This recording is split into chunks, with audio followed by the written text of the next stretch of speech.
Where's this thing? Welcome back to the Dungeons and Dragons experience known as Daddy Dungeons Royal of Paternia. Let me get my fantastic cast in here.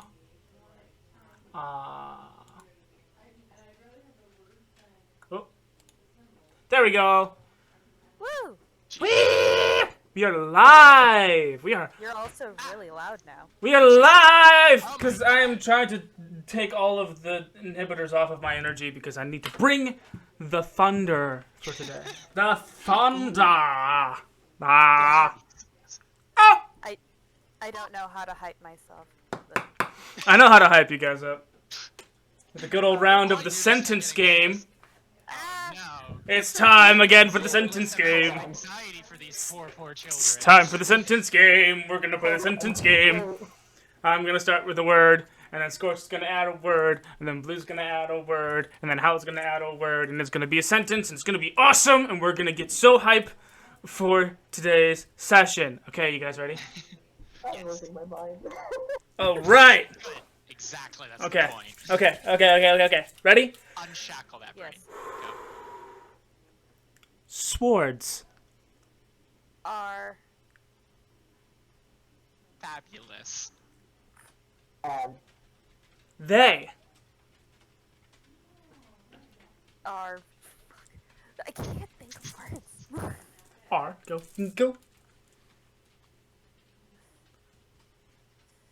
It's Blue. Colin, you fucked it up. It was Blue. Fricked it up. It was Blue's turn. Skortch said R or whatever, something. Okay. Sorry, I didn't know. Okay. No. Okay, we're gonna restart. We're gonna do a new sentence. We're gonna do a new You said sentence. fuck like you. I didn't know you were sticking with it, so I'm like, Just say yes, and. This is drama class. The rules. Say yes and. Yes and. No one says yes and. Yes and. I is the haven't worst had one. drama Yes, and. since I was 15. Yes and. Okay. New sentence. Oh my god. Ready? Yes. Let's No, go. Yes, you are. Go. never. Always. Shields. Are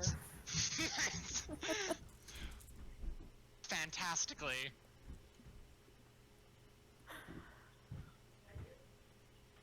Oh my god. I had a word and then it went blank. I couldn't understand any of that. He had a word and then it went blank. Okay. Grem, I feel like you're not like participating to your fullest. Hey, I'm just trying to be a drama teacher. Hey.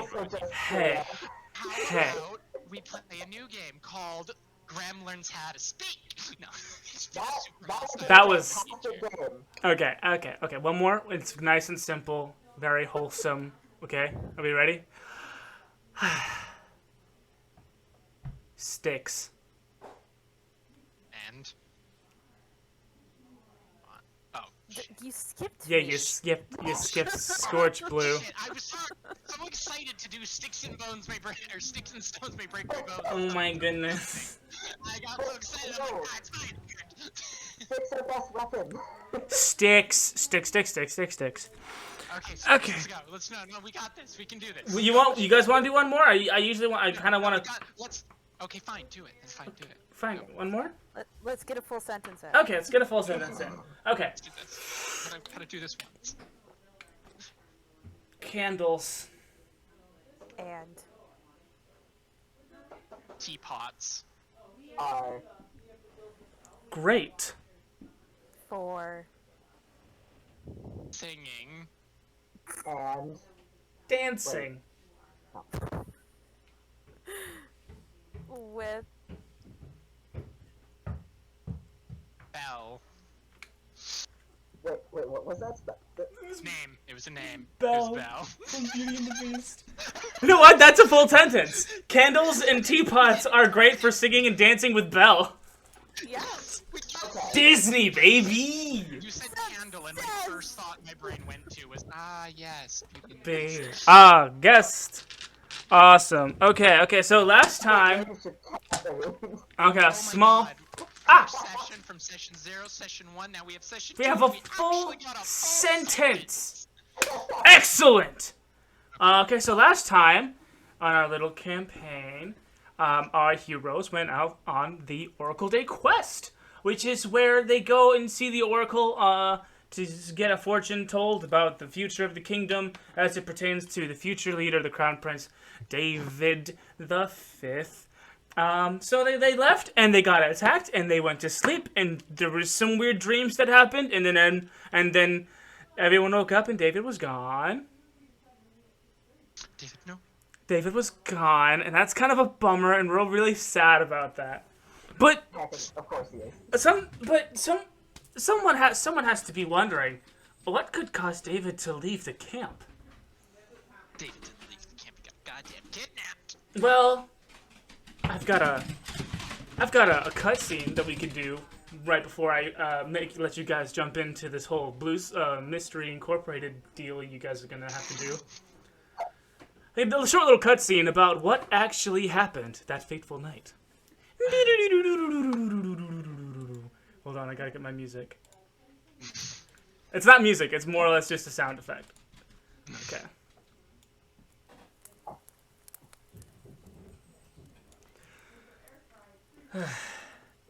David V sits a lonely vigil by the campfire.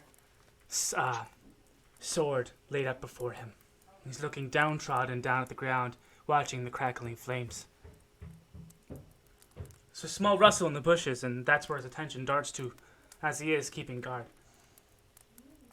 Hello? Who is there? Who are you? Hello? Yes? David stands up and he walks to the outer edge of the camp, sword drawn. Oh. I'm sorry, you just looked really, really sad, and I wanted to see what was going on with you. I can leave if you want. Yeah, that would be cool. Is there something the matter?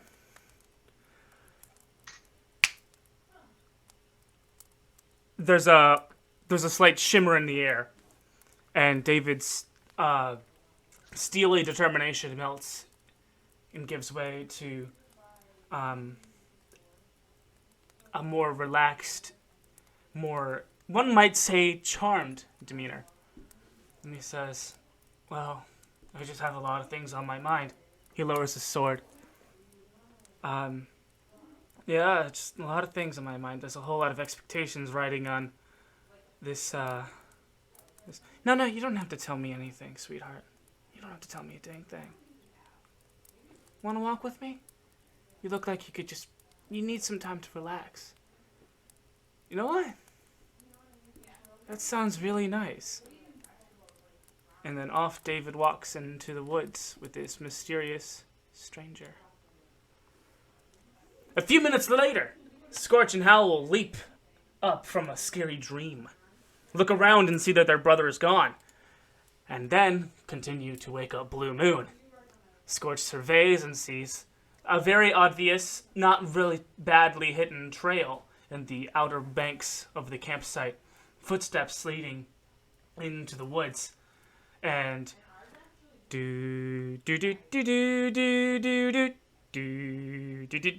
the Scooby-Doo walking theme. I imagine Skorch is in the front with a like a heated or lighted. I don't know. How do you three proceed through the forest? Scooby-Doo like.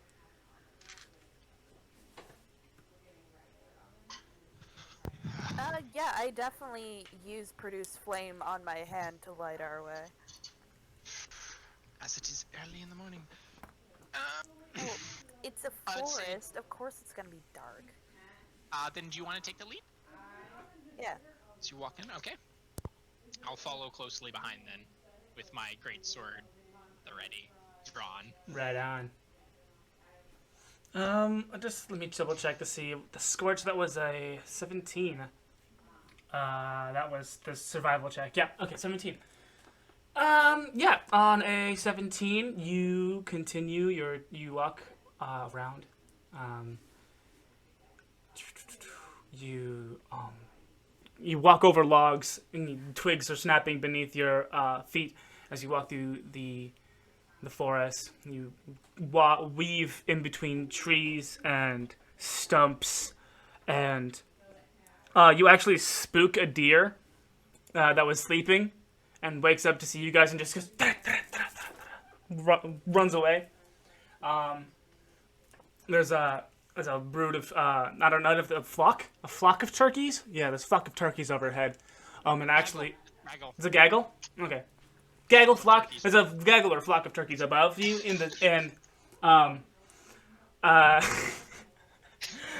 Blue, could you give me a dexterity check? A dexterity saving throw. Yes, I will be. I quickly ran into the kitchen because I was making dinner. So I made dinner and shit like that, and I ran in while you were talking to go grab my food. So I took a mouthful of food, and you're like, "Oh, it's a flock," and I'm like, oh, "I know this." Yeah, make a dexterity saving throw. Yeah, I'm working on it.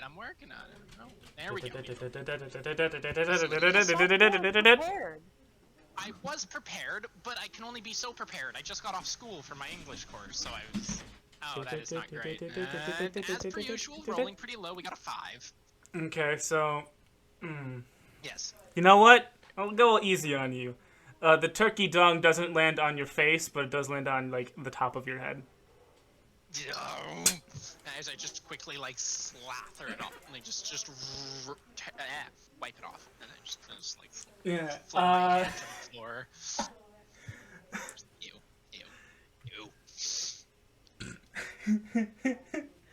Okay. Let me continue on. No, not hindered by the turkeys at all.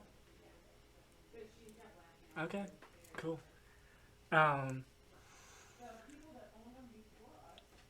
You continue going, and Skortch, you notice that the farther you get down this trail of footprints, the softer they are. They don't really sink in as deeply. They're getting harder and harder to track, but you also noticed that there's a slight mystical tint in the air that corresponds in intensity with the hardness of the prints to read. So you feel that you must be getting close to something. Something. You gotta be. And you find a grove of birch. It's a really tightly knit grove of birch. And in the distance, you hear a weird slapping sound. Oh God! Did the prince come all this way just to pump one out before his ceremony? I swear to God, if he did this again, going to kill the kid. Do you continue? Yes, of course. Yep. Yeah, you're not too wrong per se. Oh. You find a very tightly knit circle of birch, but pushing past that final ring, you see the biggest birch tree that you've ever seen. You see the backside of your brother, and you see an extra curvy dryad. Your brother's not wearing pants. Also, the dryad is leaned up against the big tree. She has her hands on your brother's shoulders, and the slapping is emanating from there. What do you do?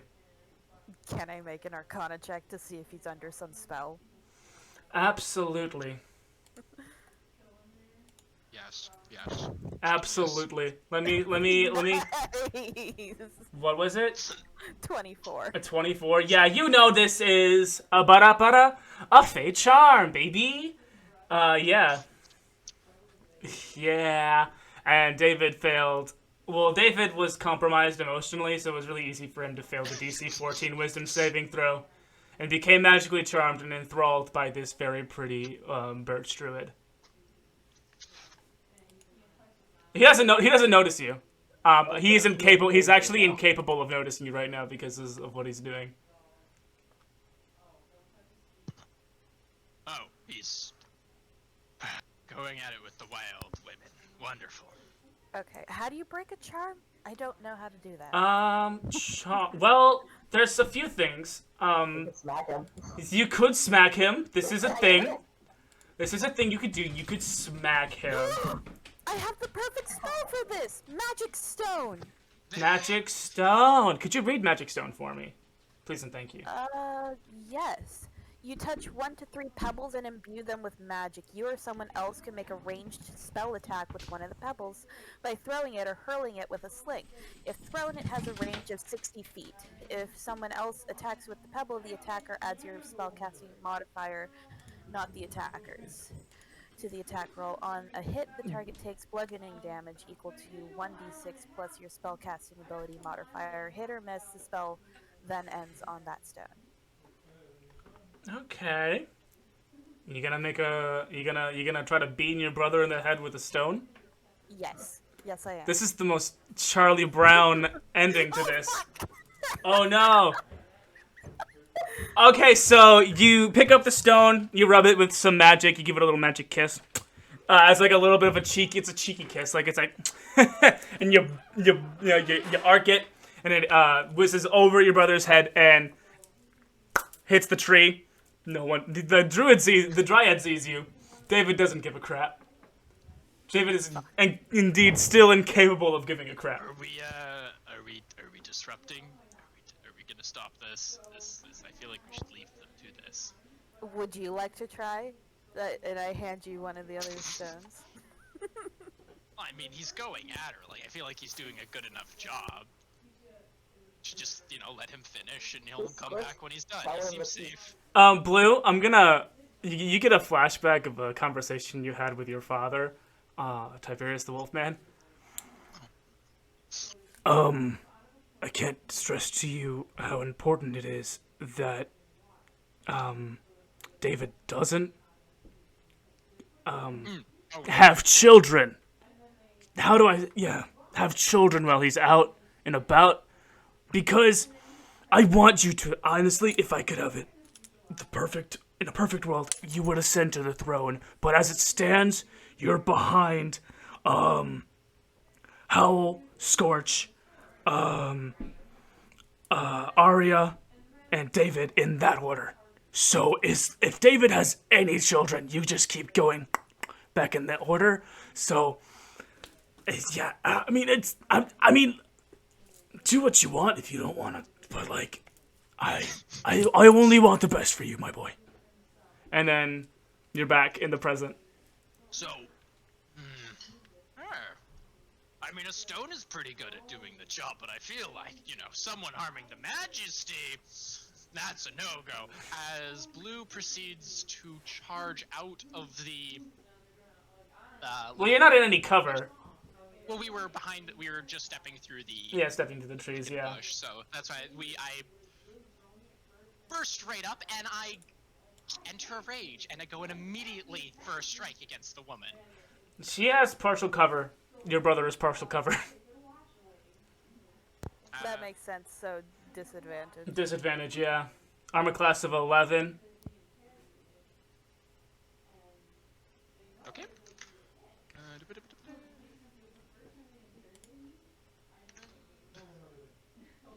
then we'll go with that then. Let's use...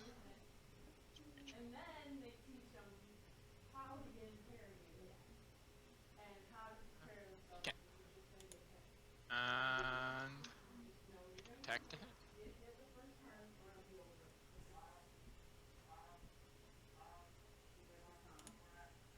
Partial cover is a +2 bonus to AC regularly, but if you want to do it... Yeah, I like the advantage-disadvantage play style better, personally speaking.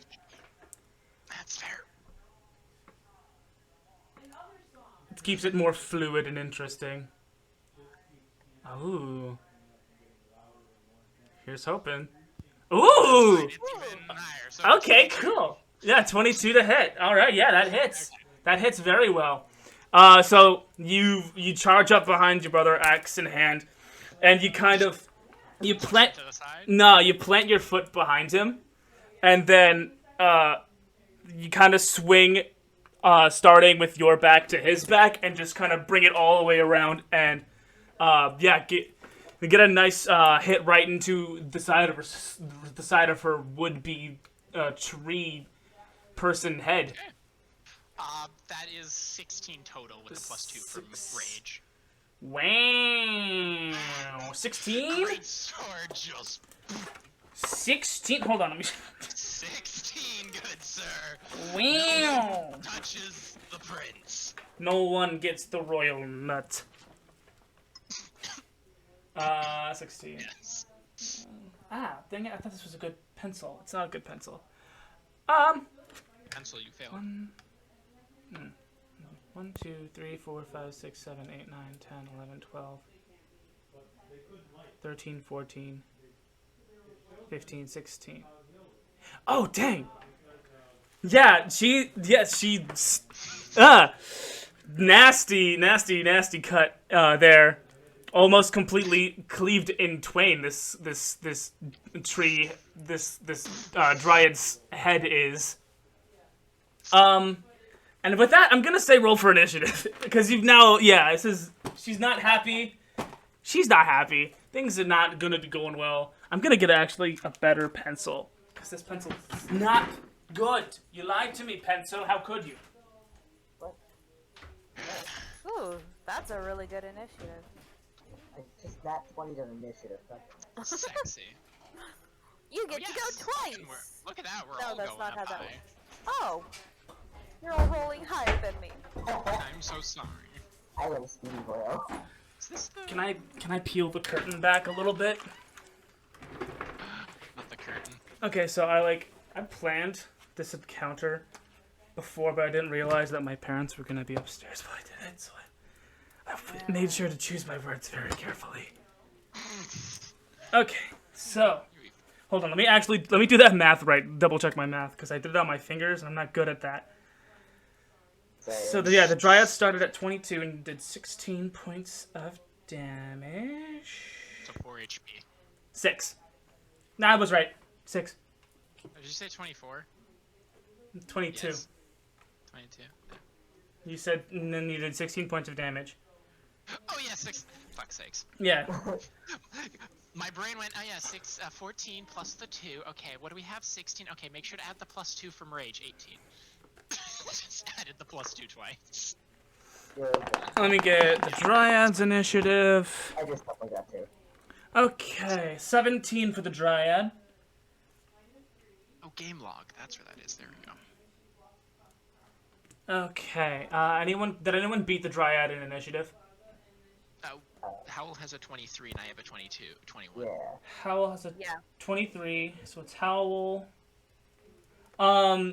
Blue, you just attacked, so you're gonna wait around. But it's Howle, Blue, Dryad, then Skortch? Yeah. Okay. Okay, yeah, Howle. I mean, the Dryad is kind of crowded right now. David hasn't stopped, despite everything. Ha. 'Cause that's what Charm does. Yeah. Dryad is kind of stunned with her face cut open. What do you do? I don't want to hit David. You might have to. You know what? Yeah, I'm just gonna throw my boomerang. Boomerang! Boomerang! I love that we have a boomerang in our campaign. I love it so much. 21. A what? Yeah, pretty sure that hits. 21 to hit? Yeah, that hits. Jesus. Roll that boomerang damage. Can't hit men on horseback, but can sure hit an entwined fucking... 6 damage. Woo! My boomerang is making up for the past failures. Cool. That kicks. You know, I get to make a wisdom saving throw to see if I break the spell. Oh, it's a wisdom saving throw. Not very smart, this guy. Let me just double check. DC 14 wisdom. That's a +2 to wisdom rolls. And looking down at the dice, that's a 7. He's still under the thrall of this very voluptuous dryad. But His head is bleeding. Good job. It's the dryad's turn. She's gonna the dryad sees the boomerang knock David's head very badly. She gets spooked even more. She's like back in the moment now, and she uses an ability called Tree Stride. She kind of melts into the tree that she was leaning back on, and moves. Once per turn, she can use 10 feet of her movement to step magically into one living tree within her reach, the tree that she's being... Railed on. Thank you, I couldn't say it out loud. And she's gonna jump from that tree to the tree opposite the circle that you guys entered from. And, she's going to use Fate Charm on Howle. You have to make a DC 14 Wisdom saving throw, or become just like David. Better not fuck this up. Better not. Ooh, okay, so yeah, you see her, like, when she phase stepped, when she tree stepped, her form became renewed. But she still has like the physical. She has like a psychological bit of damage to it. So she's still worn down. She's kind of stacked. She kind of like staggered out from the tree that she popped out of, and she waved her hand over her forehead, and the shimmer sprung from her hand and jumped all the way to Howle. But Howle, your effervescent wind kind of brushed the sparkly glitter of the shimmer away, thus resisting the check. Thus resisting the charm. Skortch! You gonna burn it? I do have produce flame. Whatever shall you do? I'm gonna use it. It's a cantrip. Let's do this. What's the range on that? Range as a spell attack is 30 feet. 30 feet? You're within range. Nice. Cool. Make that spell attack. You gotta beat an 11. Just 8. Just So we got 3 more to go. 8? You rolled... Oh, wait, hold on. You rolled an 8. Yes. Okay. I wish I had like a multi-monitor setup so I could like check everything at once, but I can't. Yeah, so yeah. You weak to fire though? I'm gonna say at the distance that it was just you missed. It kind of shot out. It was a 17 to hit, 8 damage. Oh! Oh! I'm sorry. I thought it was an 8 to hit. No. I wouldn't have rolled damage if it hadn't hit. Gotcha. Yeah, for my sanity, please tell me. Please tell me that what you rolled to hit before you roll damage. That's confusing. But yeah. You kind of do a fire summoning jutsu, I don't know, and just go she goes up and birch flames.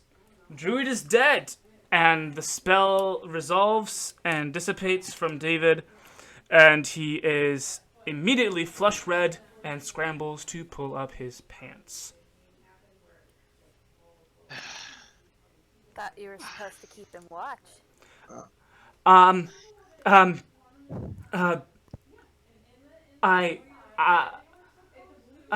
Just get back to the camp. We'll talk later. Okay. Howle, you take a moment to look up and realize that you guys could see very well because of the fireflies, and it's very pretty among the birch trees and amongst the also now just smoldering body of the dryad. It's a very pretty sight. You guys all make it back to camp. Who volunteers for the next shift? Because obviously David can't do it. You can do that? Okay, cool. Okay. It's just gonna be... you might... you never know. Rotate. You never know. Okay, let me just set up for a long rest here for David, because you actually dealt, like, significant damage to him. Not even the mounted horseman could do that. Hey, we be ballin'. Yeah, okay, yeah. Let's see. Okay. For the rest of this long rest, I am not going to sleep. I am going to stay as like a secondary watch, so I'm no longer resting anymore. Okay. So like I'll just be lying down, but I'm not actually sleeping. I'm making sure nothing else happens for the rest of the night.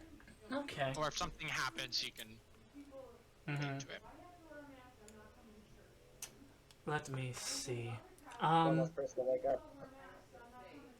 Nothing much actually happens during this long rest. Let me look at this thing that I just found. Never mind. That doesn't want me to see it without paying for it. I don't want to pay for nothing. That's fair. Yeah, I don't really want to pay for anything. Nothing much happens. You see a rogue badger. You see a badger, basically. He kind of walks past, notices the fire, sniffs the air, sniffs you, kind of grimaces a little bit, and then walks away. You guys make any conversation while everyone else sleeps? Oh no, like I said, it's just not that I'm staying, like, on watch. I am just quietly lying down, said good night, and I'm not actually sleeping though. Oh, you're a creep. I'm faking the sleep. You're a creep. Yeah, I'm vibing because I don't want another person wandering into the forest doing some fucking magical railing over by a tree. New spell, magic railing. Wait, that's the wrong thing. I didn't want to put that one. That was not the one that I wanted to hit. Yeah. The fireflies are nice. You can barely see them with the campfire and the remains of the great turkey that you had last night for dinner. But the fireflies are overhead and they're very pretty. You can see stars. You recognize the constellations. They're not very different from the castle because you're not that far from the castle, so you get a little bit of comfort from seeing the stars that you see at home. That's a nice thought. It's a nice feeling. The campfires. Yeah. The campfire smolders. The ashes settle. The heat dies down, and the sun rises on another day. And David, with a headache, wakes up and is still very embarrassed. He didn't get that great a sleep, but he's rested and he's fine. He's embarrassed because penis. Morning. I have a great idea for something Howle could say Huh? about the embarrassment. It happens. I say it can happen to the best of us, but well, it didn't happen to me. Yeah, I saw that. That was really, really cool. You are very resistant to magical dust, I guess. I'm still salty the stone didn't hit, because that could have been cool. You just gotta work on your aim. Yeah. Get good, nub. Get good. No, actually, David heard you say that. Like, you were lying down, you mumbled it out. And then David, stomped over and leaned over and said, get good. Yeah, I got it specifically to combat mimics, but this was, a perfect situation. Yes. When have there ever been mimics in Paternia? Well, I don't know that. I mean, I guess the argument could be made. I guess the argument could be made that because we've never seen any mimics in Paternia, that they're really good mimics. That's a very scary thought. I'm gonna not think about that anymore. Did you not pay attention to bestiary class? I don't go to your nerd school. I'm a prince. Princes still need to go to nerd school because you need to. Yeah, I go to the nerd school of combat. Blue, back me up. I know you're not asleep. Blue, I know you're not asleep. Back me up on this. He walks over, kicks him a little. Blue! Oh no. What will we do without Blue? We're gonna be late to the Oracle if he doesn't wake up right now. Muted. Sorry. I had myself muted. I didn't realize. Oof. That must have been really funny on your end. Yes, Prince. You are amazing at combat, but I do definitely agree with the lot that you maybe should spend more time going to the actual other classes that the king has assigned you to. You're good at combat. You're just as good as I could be, but maybe skip a combat class for like maybe an anatomy lesson on dryads, because I don't think you were sticking it in the right place anyway over there. Brother, even in my charmed state, I know exactly how to do it and not make any more royal seed. I feel like I worded that wrong. Did I word that wrong? Someone back me up on this. No, you worded that right. It's just you were correct. Okay. I pounded that trussy. Anyway, let's go. No, not that Trissy. Onward!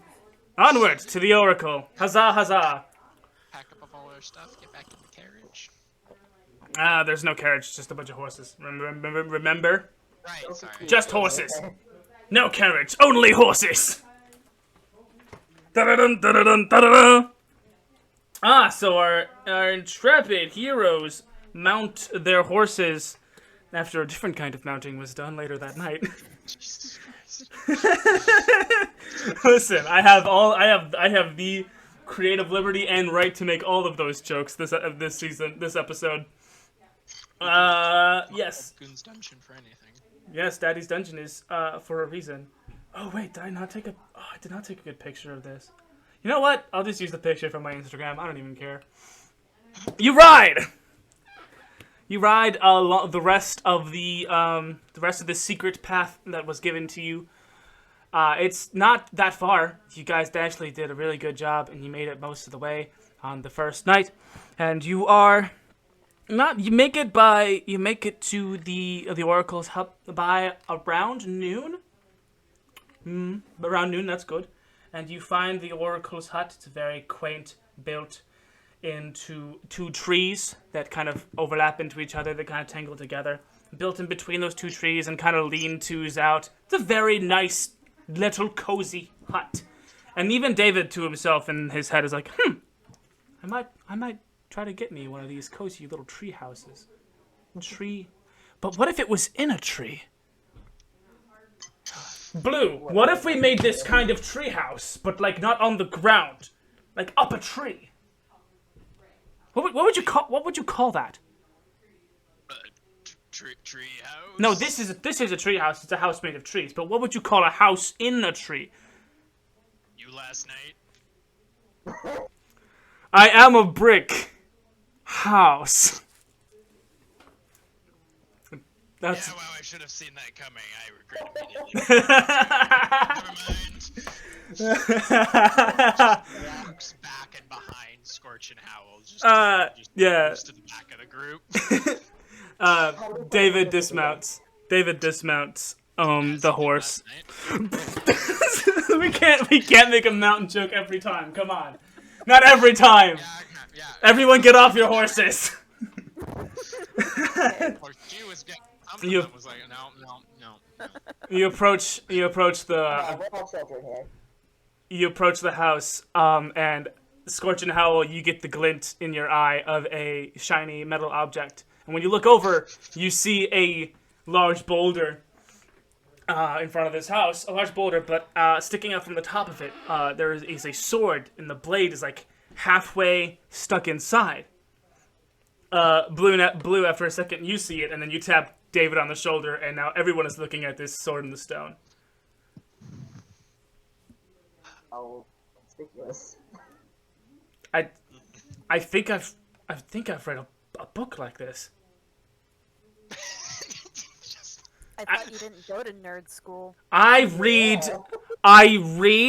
historical texts of great heroes, and I do believe there was a great hero who pulled a sword from the stone, and he pops his knuckles out and kind of gets all the crackies out and walks over to the stone with a little cocky little cocky gait. And he says, you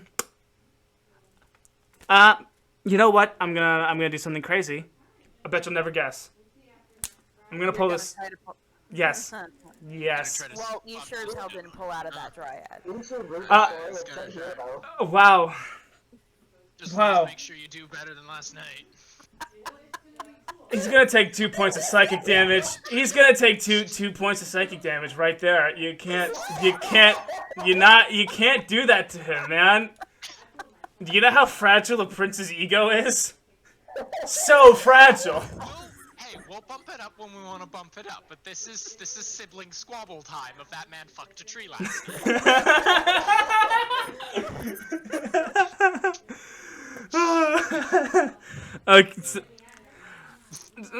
Okay, that made David like do a double take and was like, okay, maybe I won't, but I will. And he goes over to the sword and starts to pull on it.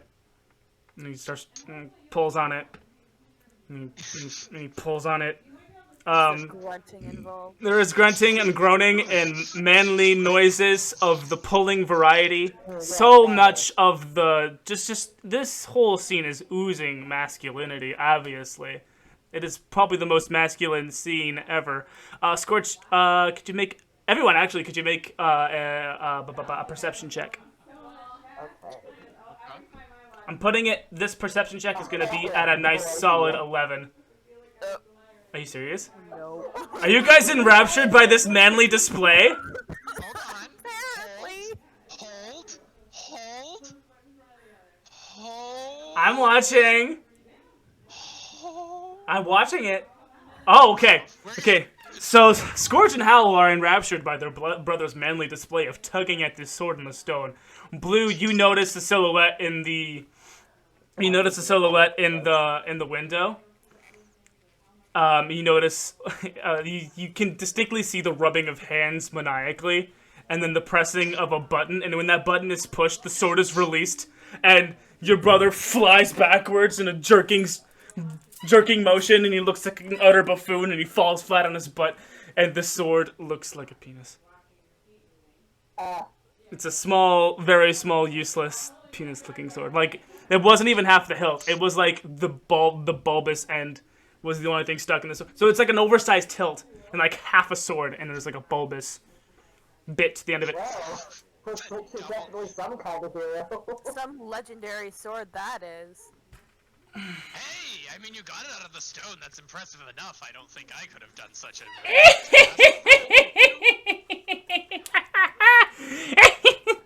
You turn to see Blue. The silhouette from the window is gone, but there's an old woman that has appeared in the doorway. Hold on, let me grab her picture. She is a short, high elf woman. She does not have any eyes. Her eyes are gone, but she clearly can see very well. Why are they all Pikachu? Okay, never mind. Here they go. I was like, I have so many pictures of this one meme on my phone for some reason. Anyway, this is the Oracle Florine of Legend. She's an old, stout lady. She's got the gold marks, that is the marks of the family, the royal family. Her staff is there. She's got multicolored hair of gray, purple, and blue, similar to the colors of Florine. She's got similar matching garb, and the forearm bracelets and sandals, and she's just cackling to herself. Oh, you must be David. Yes, ma'am. And he like scrambles up and kind of holds the sword that he has in his hand out proudly, like he would his normal sword, but it's the D sword. Put that sword down. People might think you're obsessed. And he drops it, and he pulls out his actual sword and presents it the way that he was trained to. Do you guys? Do we put this back in the stone? No! Give it here. You heard her, David. David, come on now. I Give the old lady your sword. Yeah. I don't know. I'm not gonna buy into that. No. You know what this symbolizes. It's gross. No, it You doesn't do it. symbolize anything. You do it. You do it. You're the one that You pulled do the it. sword out of the stone. You do it. Ahem. As Crown Prince, I command you to pick up that sword and give it to the old lady. Play the card. I am doing it. Holy Chop, crap. chop. Oh. As she just leans down, not breaking eye contact, picking up the sword and turning towards the lady with a big grin on his face and a smile. Here you go, great oracle. Here's the sword. As you like present her the sword, she actually grabs your wrists. What is this? What the heck did you just put in the chat? Sorry. I was going to post something. We'll just ignore that. What? It was a What gift. did I miss? It was a gift that was there for like 2 seconds. Anyway, she grabs your wrist and she grabs your wrist and looks at it very closely. And she looks like she's reading your lines on your hand, and she takes the sword, the phallic blade, if you will. And she stashes it somewhere. Magic, you know. You're not my blood, are you? It's been a while since I've been to the castle. What are you, anyway? I am the... Speak up! I am an adopted child of the royal family, ma'am. I don't remember my sweet David ever adopting a child. Not of... Speak clearly! And she bonks you on the head with her staff. I am adopted child of Tiberius. Oh, David's little pet. Okay, yes. She's clearly old and problematic. Yes, David's little pet. Yes, I understand. Yes, I foretold Tiberius would live with him and other things. So What he. great wisdom do you have to bring upon our lord? I don't know. I want to meet my other grandbabies, my great grandbabies. Eeny, meeny, miny, muscle. Catch a tiger by a tussle. If he muscles the rustle dussle. Eeny, meeny, miny. You, the red one, what's your name? My name's Skortch. And you are related to...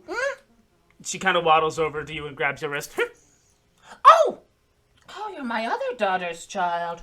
Oh, I see. It's all right there on your palm. That's her line. That's my daughter's line. And she kind of shows you. That's my one daughter's line. Mm-hmm. And then she grabs David's hand. And this is my other daughter's line. They have a very distinct line. It's very interesting. How is my other daughter, by the way? Oh, don't worry. I saw that way before you said anything. Okay, and this breezy one over here. Who are you? Hello, my name is Howle. Grabs your wrist. Oh, twins. But that's very strange. You two are both Genasi, are you not? Yes. Yes. Oh well. She throws your wrists away. I suppose it's time for the reading, and I almost forgot. David, come here, my sweet baby boy. Come here. Give Grandma a kiss. Give Grandma a kiss. Come on. And the David... Can't order me to do this one. Yes, but she is my great-grandmother. Yes, you'll enjoy every second of it. That's a good boy. Come here, give me a hug. And she just squeezes him super hard. And he's like, she's very... effort in that hug. Yes, it's a beautiful hug. Yes, thank you very much, great grandma. And she lets him go. Okay, everyone into my hut. Tut. And she slams the butt of the staff onto the ground twice and starts shuffling away into the hut. And you guys are in tow. Let's go. Let's go. All right. I want to pause a little bit before we transition into the house. I want to maybe do something for the fans. Something that I could possibly monetize to like help create better stuff for the campaign. Just stuff. I don't know. Ideas maybe. I want to maybe during like a midsection I could do shout outs and Jumbotron messages. That's something that could be super cool. Because I not only stream this live on Twitch, but I also upload these onto YouTube. So it'd be cool. So if you like know people who want to watch the show or stuff, that'd be cool. I don't know. I'm just throwing ideas out there.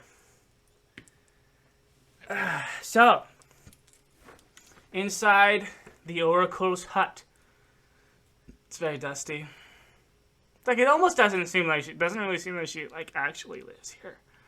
It's like very dusty, or she just doesn't dust. It's weird. You see a large round. You see a large round table. And in the center of that table is a orb. You see cushions all around the table. You see a small little kitchenette area with a little stove, little things of tea. You see a couch, but it doesn't the couch looks out of place. You know, why is it there looking at the kitchen? Like, why does it decorate like that? And Oracle Florian walks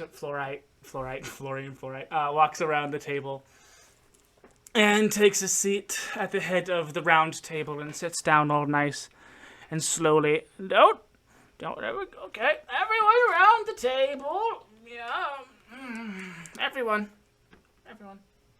Sit down. Dust is absolutely whipping up dust. Yes. Oh. And I'm careful not to light any sparks because dust is flammable. Dust is flammable, yes.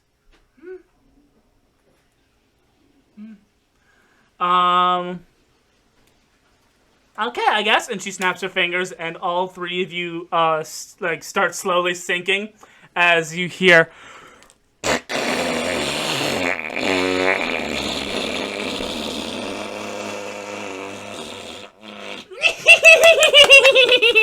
You all said I like whoopee cushions.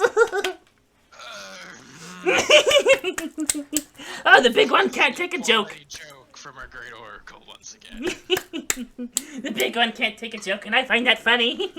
Bonk. I think I like you. Okay. It's time down to business. Everyone, put your hands on the orb. David does, unquestioningly. I'm sorry, what did she ask us to do? Lay your hands on the orb in the center of the table.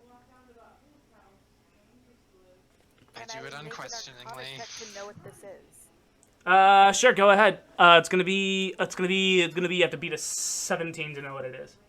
Pretty sure 21 beats 17. On fire this session. Yeah, you're wearing. I'm only good at Arcana. Those are just solid rolls. It's the fire pun. You know what? Before I tell you what's going on, Howle, are you gonna put your hands on or not? I kind of also want to make the check. Do it. Alright. Go crazy. We'll see. Yeah. Alright, we got a 17. 17. Okay, you got. Hey. There you go. That's a good. So. Yeah. So you guys both like you look down at the orb and you get it. You know what this is. You read the same subscription obviously as this old lady does, which is Pranksters bi-monthly.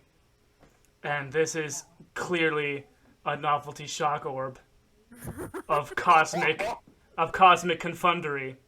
I keep my hands on the table and no one knows why yet.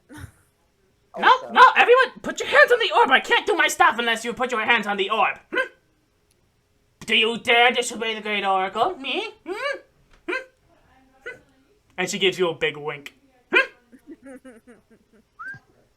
This will be fun. It's been a while since I've been shocked.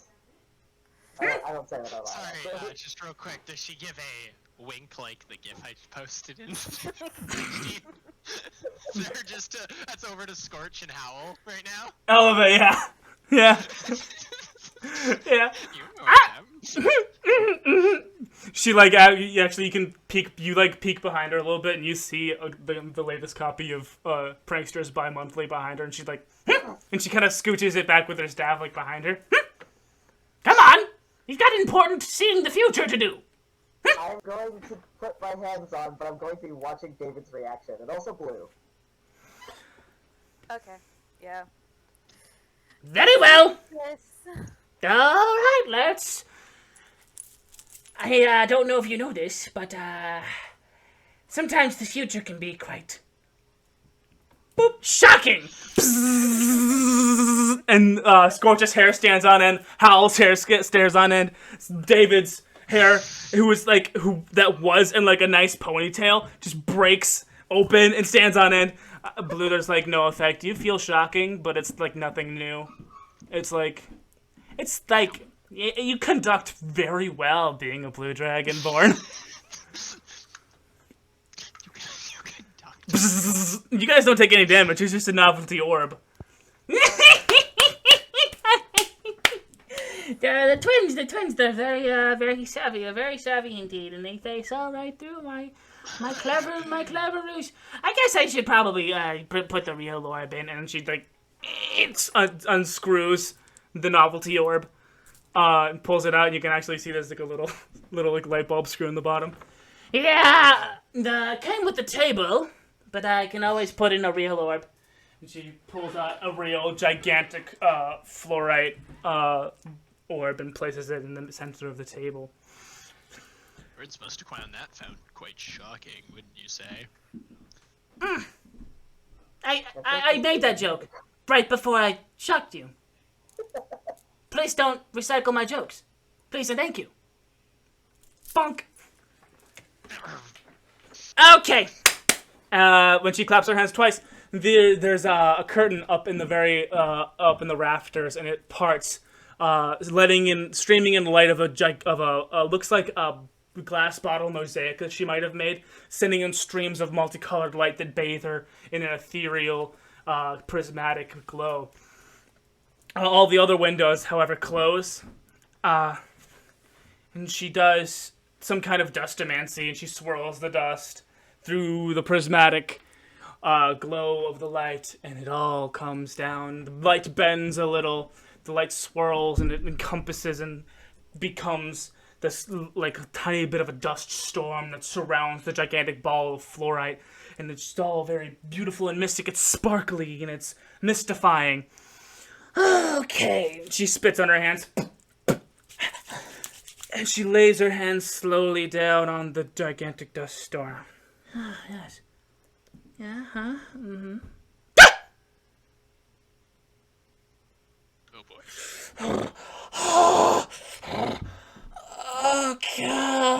Okay. What? 1, 2, 3, 4, 5 beasts? 5 beasts. 5 beasts. 5 beasts. You. She points to David. You will be riding one of them. 5 beasts.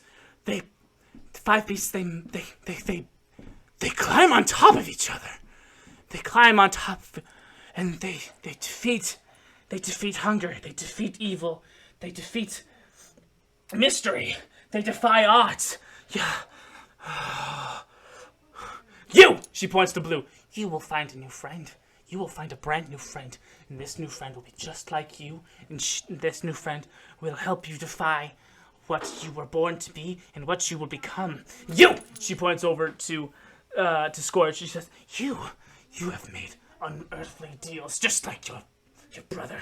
You too have made unearthly deals, but you do not yet realize that the power is within you already and has always been within you. You will come to realize that. But you, my great-grandson, you will need to tread very carefully. 5 beasts are coming, and you will be riding one. 5 beasts. 5 beasts. 5 beasts. 5 beasts. And the dust explodes out. Everyone gets knocked back, landing on the floor on their back. And Florine props herself back up with her staff.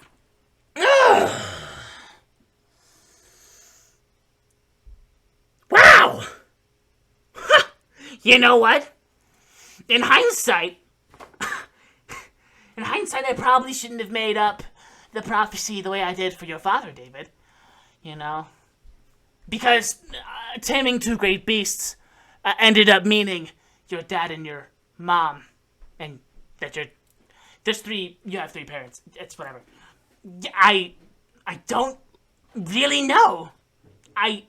Here's the thing about prophecy. I can see visions of the future, but I can only remember the ramblings that I say about the future. So I don't remember what I saw, but I do remember what I said about what I saw. You know what I mean?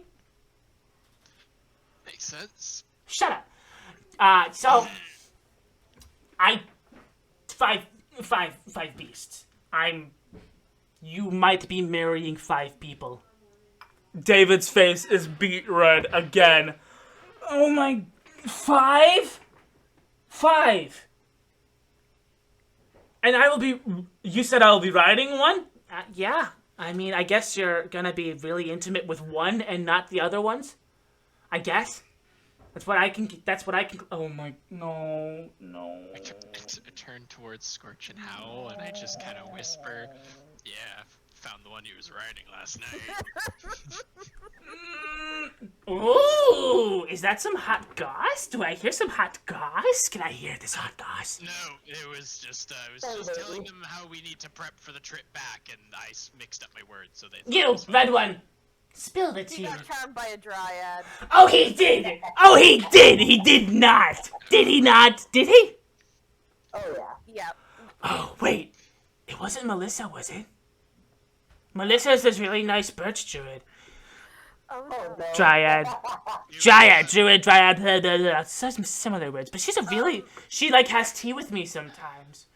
Oh, well, she might not be coming back for tea anymore. Unless, of course, you have Revivify, she's kind You- of a pile of ash. You bird... I You- mean, we can make tea out of her. I'm pretty sure it'll be okay. You can't... You could. No, well, you can't kill a dryad. They're spirits of nature. You can burn their physical form, and if you completely incinerate that, there's kind of like a respawn time, I guess. Her essence goes back into her central tree, and she'll be back in like a week or 2. Oh, okay. That's So you met Melissa. Well, she didn't murder anyone. How was Melissa? Was she any? Did she? David, please stop crying. David, please stop crying. Please, David, you're embarrassing Come me. on, it wasn't that bad. I bet she enjoyed it. If you want, we can, when we go back, we could wait a bit. 5 beasts. What? How? My. You'll be riding one of them, so means they're probably on your side. So we're probably going to war within the next few years or a lifetime. So, just usual stuff. Wait. Do you think she'll?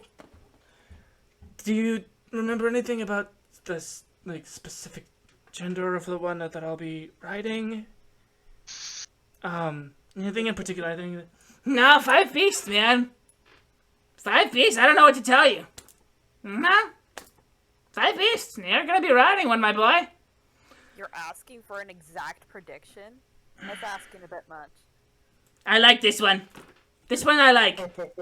Stop by for tea. You too, Breezy. Sure. As long as we don't You guys get want tea? I have by tea. marauders again. I have tea. You guys want tea? I mean, David, you can go and lay down on that therapy couch. While I make tea. You guys want tea? Listen, I get all the channels on this orb. You can watch whatever. You guys can stay as long as you want. I'm really lonely. I actually sit in a cryogenic state for months on end, unless like Melissa or Dimitri, the satyr, comes by. But like, I'm very bored. Do you guys want to watch Golden Girls? I love the Golden Girls. I bet everyone would be more than willing to watch and enjoy. I should probably head outside, though, and make sure we're ready for when we leave. Right. He's a bit of a stick up the butt, isn't he? Yep. Okay, I'll make the tea. You go be a stick up someone's butt. Thank you for being a friend. Travel down the road and back again. While My she's heart making the is tea, true. she's rocking out. You're a pale and confidant. You guys have a very nice time. watching the Golden Girls with the Oracle fluorite. Am I saying that right? Fluorite? It's like a mineral. Yeah. It's good for it's good fluorite. Have a guys nice time hanging out, watching the Golden Girls, drinking tea with fluorite. She busts out the cookies. Homemade granny cookies. Heck yeah. They're not good. But she's an oracle, not a baker. Her tea's alright, but you really can't mess up tea, really. Not too badly. There's enough wild honey to make any bad tea good.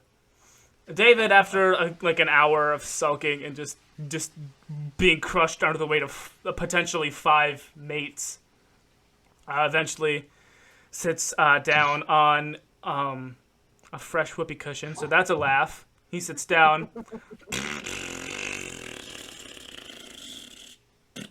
I can't do a dang thing right today. It's okay, my boy. Your father was a big stupid idiot too. Oh my god. I'm sure you're not the only one to be charmed by a dryad. Oh yeah, Melissa gets it. All the time. Like, 24/7. You're not special. I'm not special? And he goes back on the couch. Yeah, you're totally special, just in the... He goes back on the couch. He goes back on a therapy couch. A brand new, like, puff of dust gets kicked up when he flops back down. Oh good, more time to watch Golden Girls. Thank you for playing your fan. Okay, the sun is hanging low when everyone is finally in good spirits enough to leave the Oracle Florine's beautiful, cozy, Golden Girls loving hut. And you pass the now empty phallic sword stone. You guys remember it fondly, even though it just happened earlier that day. You have a little giggle. David giggles at it too. He's gotten over it a little bit. You know, or be like David and fondle it instead of remember it fondly. I have to give you props off that one, brother. That was good. That was good. Yep. I can't think of a good name for that sword. Damocles nuts. The best I got is Excalibur. Damocles nuts. That's mine. That's my hat for the name of that sword. Yeah, everyone. Anyone else want to pitch a name for that sword? Thinking, and it's not happening fast enough. Yeah, I wanted to base it off Excalibur and just like put Dick in there somewhere. Excalifallus. I keep wanting to use, like, Caliburn because it's fake. Caliboner. Ooh. I like that one. That was alright. Yeah. Caliboner. Okay. Well, Master Sword still works, kind of.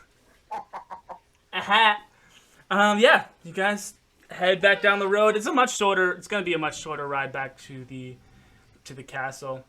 And you guys start heading down the hill on your horses when you spot a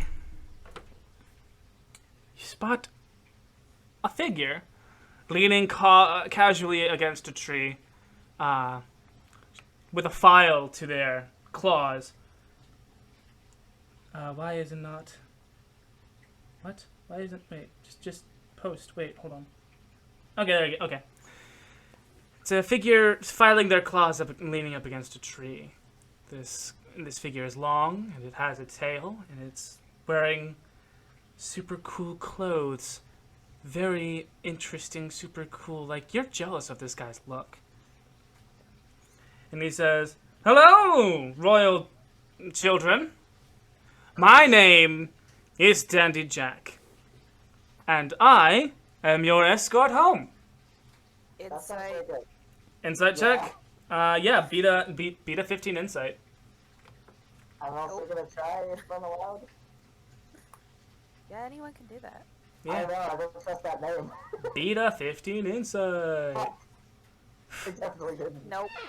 You guys I'll don't check if that man is lion. I'll join in on that. beat I'll a try to 15 keep it insight. fair. Heck, not like I gotta roll well for this. I don't have any bonuses, but you know, we'll see. That is a no. I got a 12. 11. You guys are taken in by this Calico Tabaxi's charming smile. His face is splotched with black and orange. On the side of his jacket, there's a scabbard for a nice rapier. He seems to be a very charming fellow. Yes, I'm your chauffeur back to the castle. There was nothing on the docket about getting a chauffeur for the way back. Oh, What's well, the password? there's no password. Yes, there is. You'd know that if you were actually our escort. Listen, if I come back to your mother without a cart full of royal brats, I'm going to lose my head. So I will put you in this cart by force if I need to. If you want to, you can make another insight check. But if you guys fail this insight check, you guys are gonna get into the cart willingly. I got a 16. Howle got a 16.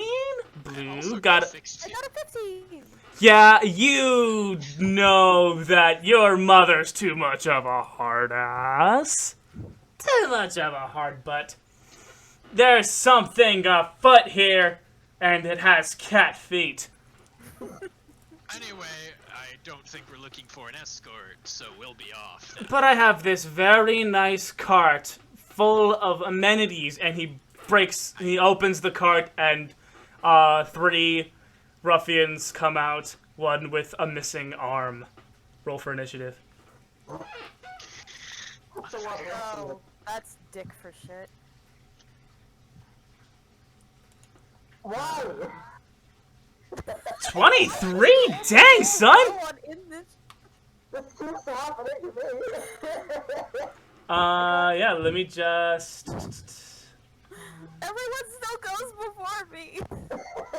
Hold on, let me, Oh, that's why I have such a limited search.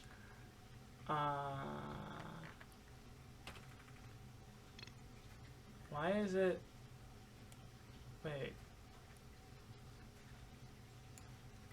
where's the frickin' thing? Hold on. Mower. Hold on, I'm trying to find the stats for the goons again. They were weak. They were like 1 or 1/2.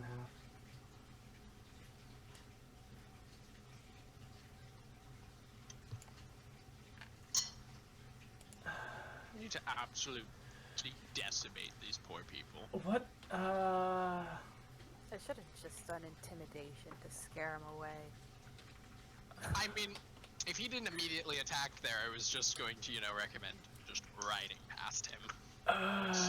What's it? Because we're on horses and he was on his feet.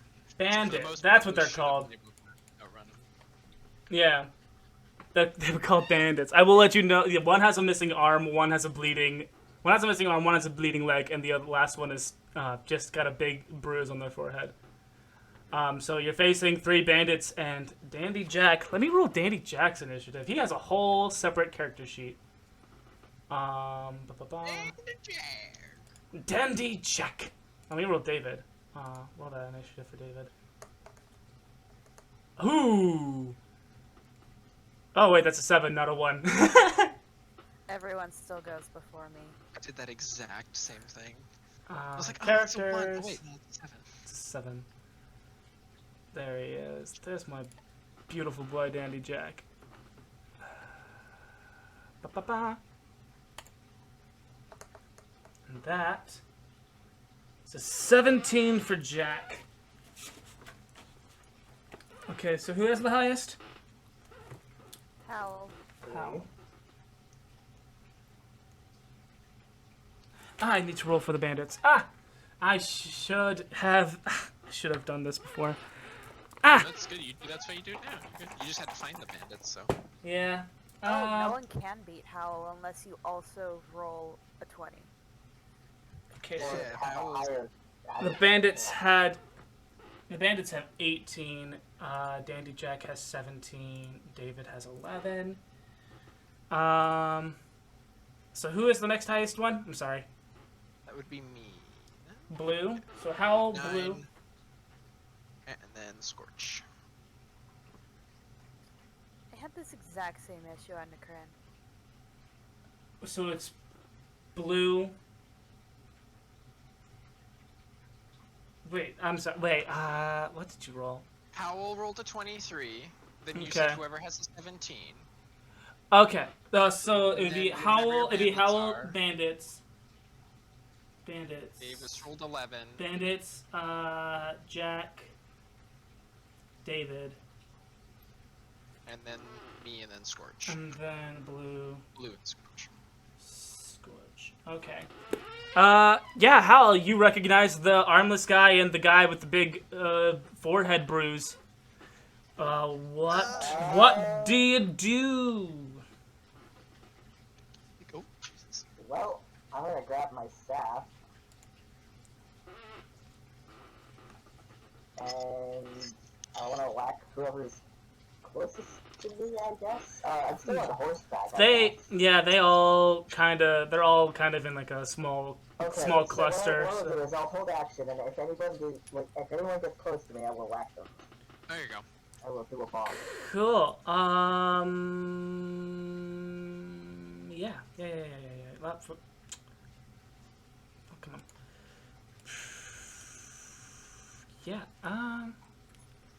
on. Yeah. The three bandits pull out their scimitars and they start walking forward. Let's just. They're going to. One's going to attack David. David is going to. +3 to hit. Okay. David is +3 to hit. I'm sorry that all the great, fantastic tree jokes have been slowed down by all this combat. 9, 10, 11, 12. Does that hit? Does not. The second bandit, the one-handed bandit is going to. David was at the front of the pack, so because he's a self-centered piece of whatever. The one-handed bandit is going to walk towards Howle, not realizing that they got their staff ready. So you can make your attack, Howle, with your staff. Please bonk. Oh my god. That does not bonk. That does not bunk. You whoosh it by his head. Oh, that's a natural one. You whoosh. No. You whoosh so hard you fall off the horse. Aw. Which gives them advantage on their attack. Yeah, so let me just roll 2 of these. Does a 14 hit? Yes, it meets. Okay. Oh, it meets? Yeah, Okay, so One more AC. I have 14. I have leather armor. I don't know. Did you not equip your leather armor?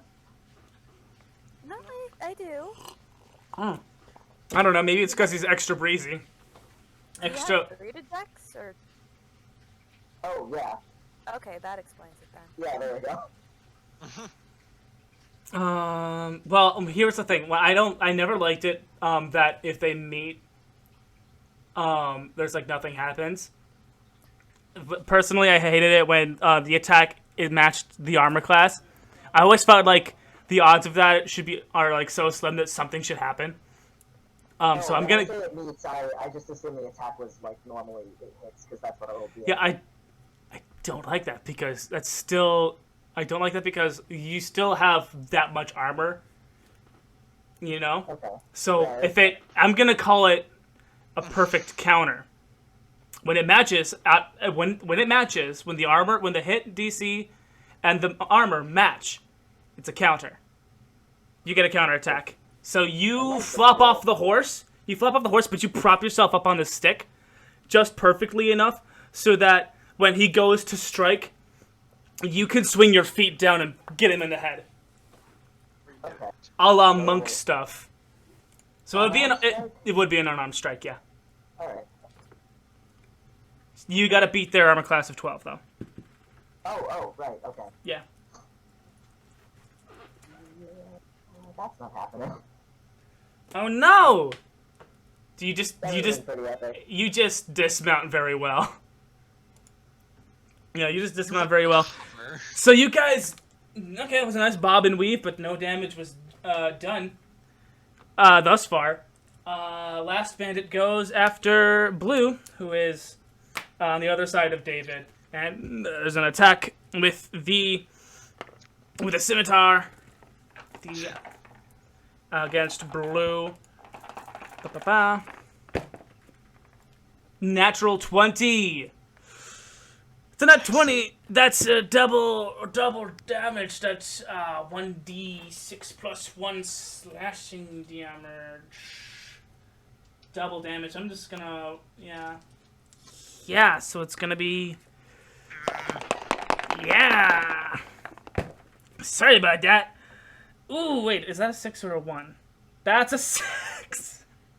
So 12 plus 2, 24. No. 14 points of slashing damage to Blue. Poggers indeed. Ow. Wow, the bandits came out unscathed. That is actually very cool. Next up to bat is Dandy Jack. Gonna come at you with a Randy attack.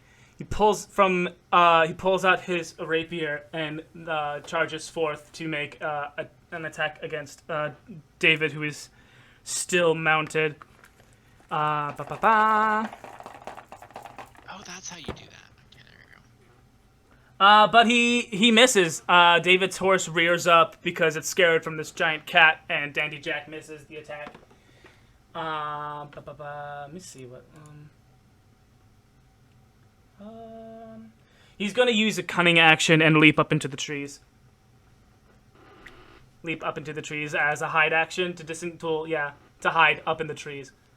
And that's Dandy Jack's turn. It's David's turn. David saw the cat disappear into the tree. He's gonna take the opportunity to dismount and attack the boy bandit in front of him with his great sword. He's got to beat it's 12, right? No, that's not the one. Yeah, 12. He's got to beat a 12 to hit. Yeah. 12. Ah, no. What? Oh. Why are we missing? We're missing so much. It's plus 5. I mean, wait. Good rolls earlier. The calico is the spots. Wait, I could have just rolled it here. You know what? I already rolled it. I'm staying true to it. Yeah, he dismounts, but he loses. It's a little shaky on the ending on the landing, so he misses, swinging wide. And that's having some trouble gripping your sword today. Doing it last night. One more joke about that, and I'm cutting off your. You don't have a tail. Dang it! Why do I think you have a tail? Because Dragonborns should have a tail. That's kind of lame if they don't. Skortch looks at the camera. Is that a train? Yeah. Yeah, sorry. Okay. I was like, is that a train? Skortch looks. Skortch breaks the fourth wall when she says that. But yes. Blue, it's your turn. You said Dandy climbed up into a tree, right? Yeah, Dandy Jack's up the tree. There's a rapier boy who missed you. There's a rapier boy who is missing an arm up with squaring off against Howle, who just did some really cool stuff dismounting. And then your less than graceful dismounting brother is up against a third bandit boy. Up in the tree that he jumped up into, I am going to use my breath weapon. Unleashing a torrent of lightning. Cool. Disadvantage. It is a dex saving throw, so no. Oh! Well. Enemy dex saving throw. He's got proficiency in dex saving throws. Because he's Dandy Jack, level 4 Tabaxi Rogue. Oh wow, he rolled 2 15s. Wait, that's not what proficiency means. Proficiency is a bonus, but you still beat it with a raw 15. So. Yeah, Dandy Jack scurries around the trees, a la Puss in Boots. Except this puss doesn't wear boots, distinguishing him from the character. His hat's the same. He does not wear shoes. Original character, do not sue. Or steal. Dandy Jack is mine! So yeah, you miss with the breath weapon, but you do catch the tree on fire. Squirrels and birds run away in fear. Because there's clearly Godzilla in the forest. Anything else? Is that no, I guess I'll just stay there. I'm good. Okay, Skortch, it's your turn. Okay. Whereabouts is the one missing an arm? In front of you, squaring off against your gracefully dismounting brother. Okay, I'm gonna hit him with an Eldritch Blast. Eldritch Blast! Make that roll, baby! Oh no. Oh It no. was almost a 16. It was almost a 6. It was a 9. That misses. They are well rested and limber, and this one-armed man dodges, but in a way that if he had the other arm, probably would have hit. But you missed. Howle, is that? Wait, Skortch, is that your turn? Yes. Okay, Howle, it's your turn.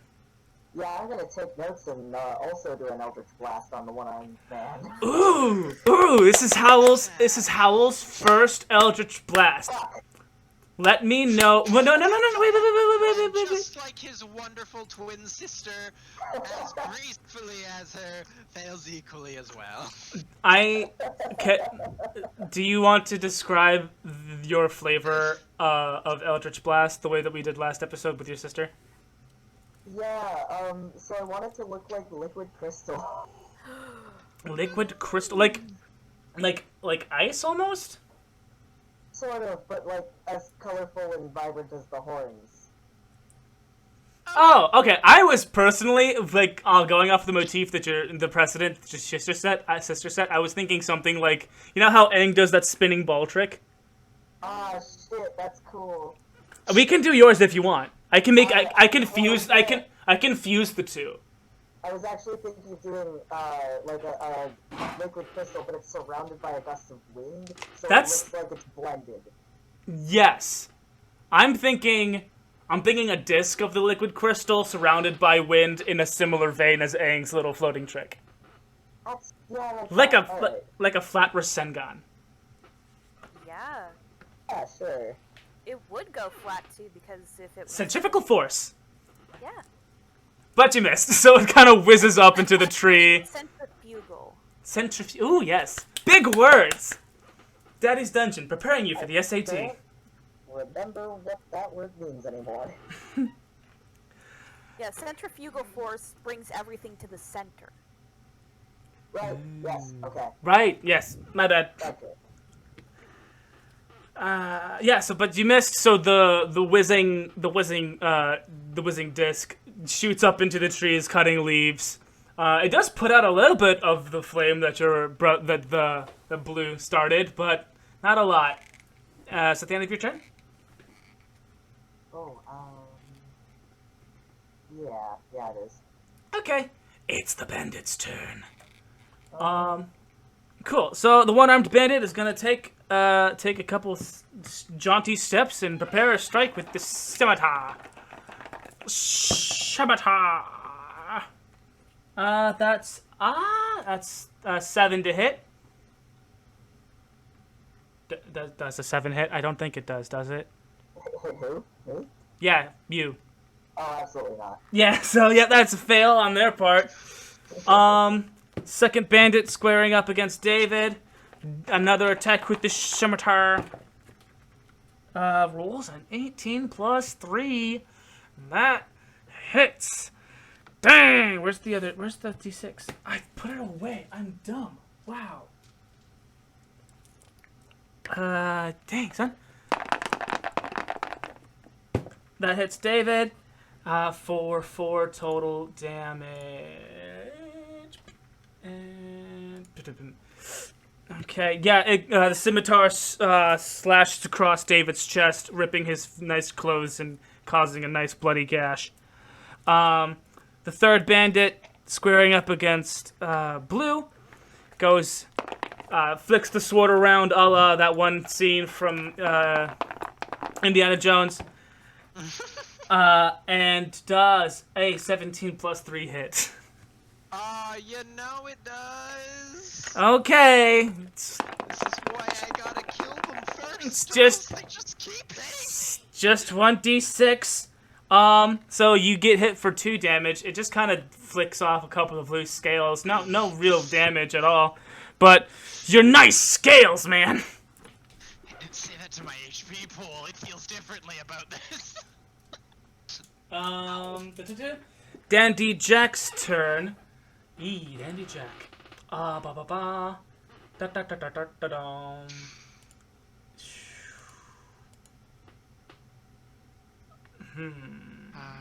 The best D&D comic music, just Nier Automata OST. Oh, yes. Every time I play calming and relaxing OST mix from Nier Automata every time I do D&D, and it's always so good because the combat music always starts perfectly whenever combat actually starts, which is always such a good idea. So Dandy Jack kind of whistles to I've had one! Look up here! And he kind of reaches from behind his cloak and he pulls out a laser pistol. Well, not like a laser. It looks like it's like a steampunk crystal pistol. And he points it at you and points and aims at you and da-da-da-da. 23. Does a 23 hit?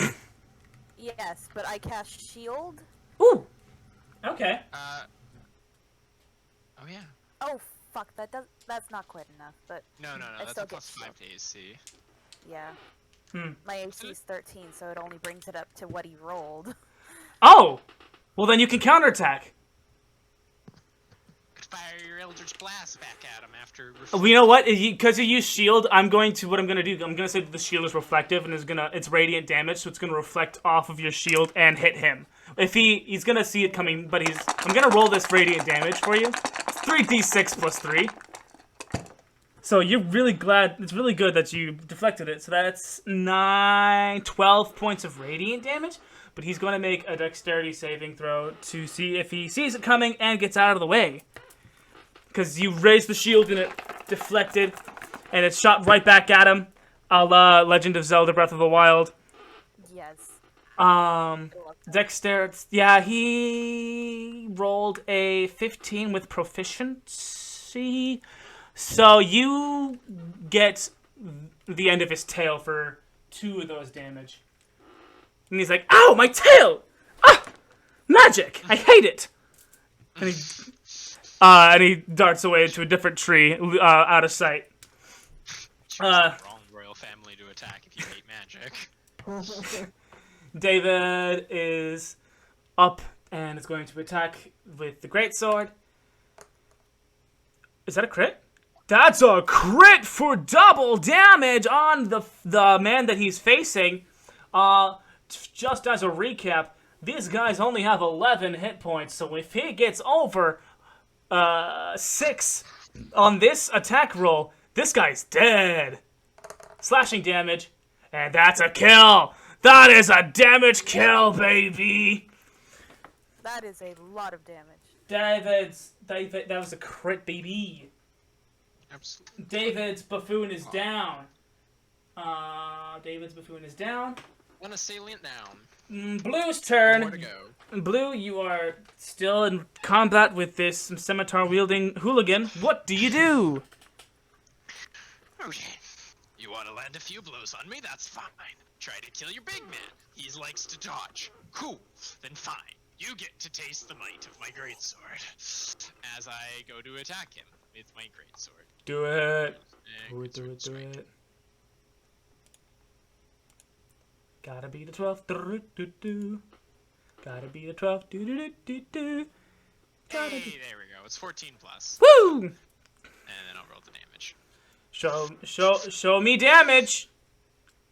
And show me damage. Show me the damage. And that is 12. Another buffoon, another bandit bites the dust, being As I cleaved just split him right into. in twain.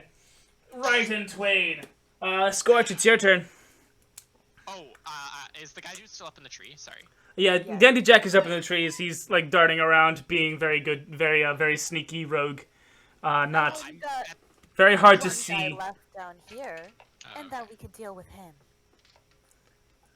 Blue, was that the end of your turn? I didn't mean to pass. No, that's okay. I was just gonna run up to the tree that we last saw him at. Oh, all right, that's fine. You see the burn mark from the reflected radiant damage up there. It's a little smoky.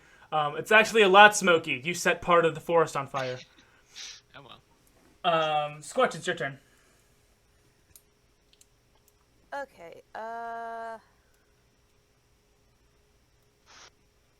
since we haven't hit this guy at all, and to make sure that I kill him, I am going to cast Hex as my bonus action. Ooh.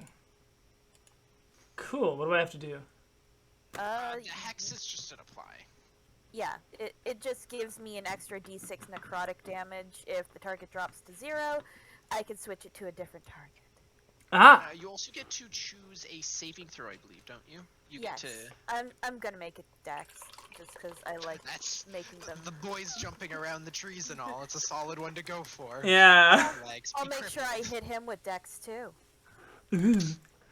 So, Anyway, Hex... Eldritch Blast to the face. Nice. Nice. What was it? Oh yeah, it's a crit. So that's 7 damage from the Eldritch Blast, and then a d6 necrotic. That ends him. It's a crit, but did it automate? It didn't double it, did it? No, I just get an extra d6 necrotic damage on top of my attack. Yeah, there's the alternate system ruling, so it does both. So you could just count the first dice and then double the first dice's damage. Yeah, so 14 plus 5. Math. 19? No, it wasn't a crit. It was 15 plus 5. Oh! Yeah, My bad, I didn't see it. No, Okay. that's good. Okay, so yeah, keeping track. 12 damage? Yeah, 12. 12 damage on the cat Dandy Jack. No, the dude on Howle, because he's the one Oh! that I can... My bad. We want to finish the ground people off. Yo, that guy's... Going for Dandy Jack. Oh yeah, now Dandy Jack's dead. Well, no, Dandy Jack isn't dead. All 3 of the goons are dead. Dead nose. Dead. As soon as I see Dandy Jack, I'm gonna move my hex to him. Well, cool. Howle, it's your turn. Okay. All 3 goons are dead. Dandy Jack is still running around the trees. I need to find it. I need a way to find him. What to do with... Okay, let me... Can I be reminded what prestidigitation is like useful for? Because I might... It's an illusion spell, so it doesn't really do damage to anything. It's just makes it. I know that I could do interesting stuff with it.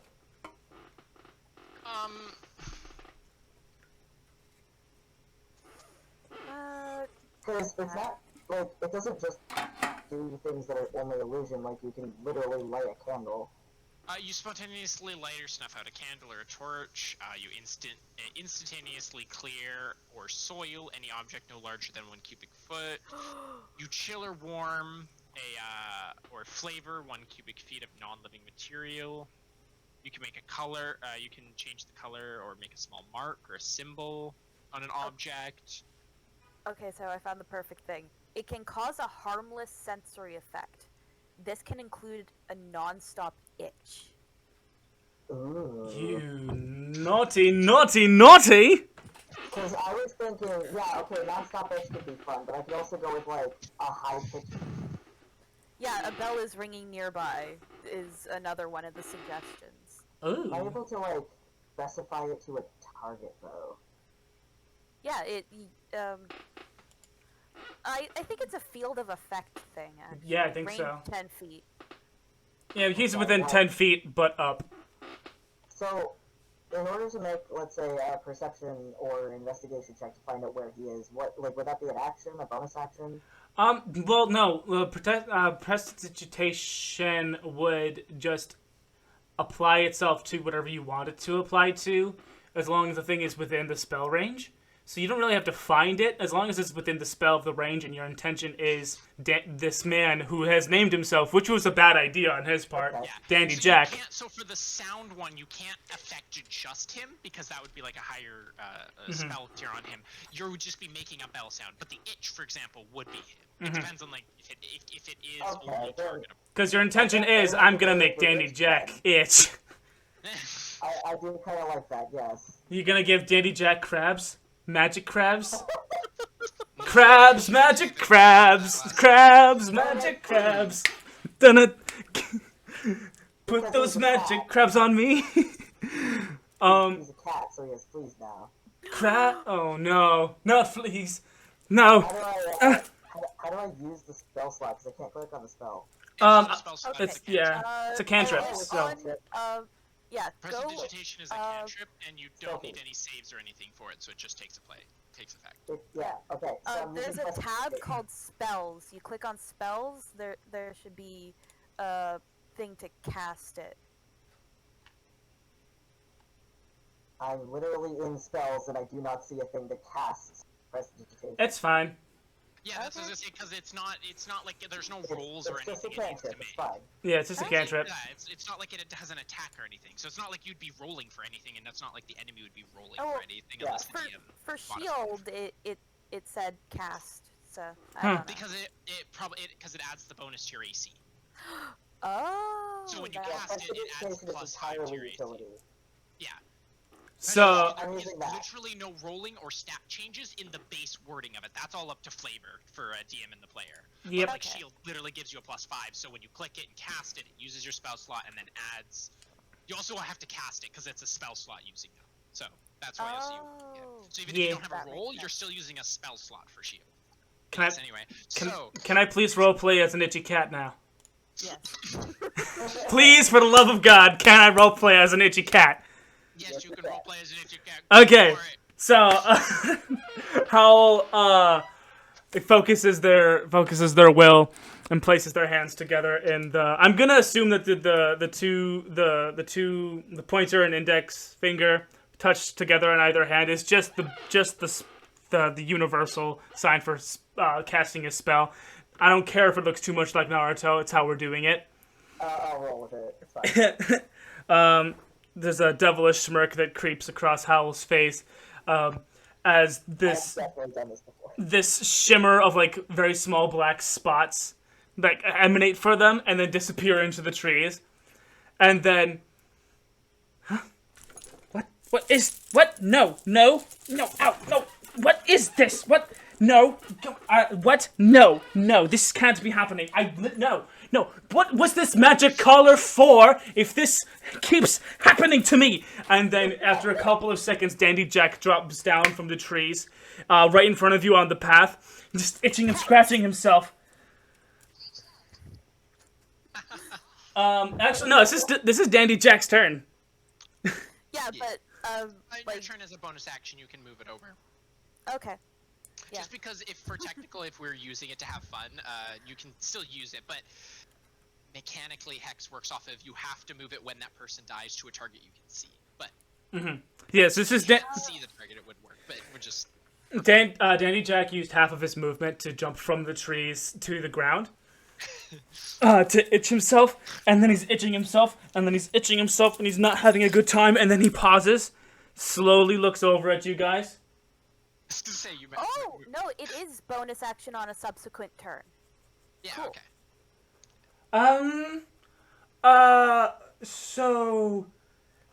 I have some. Okay, so something came up.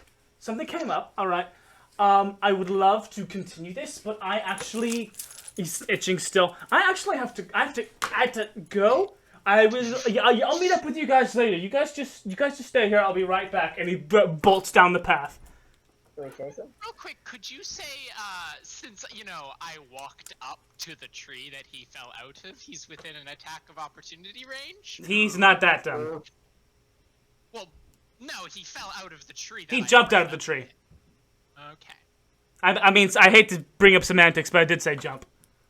Well, you did say jump. Man can, jump his Jump out of the tree. plus your strength stat. He has a Tabaxi. I'm sure he's very agile. Sorry, that's me. Very I was just agile. gonna say, if you want to be technical, jump is 3 plus your strength stat.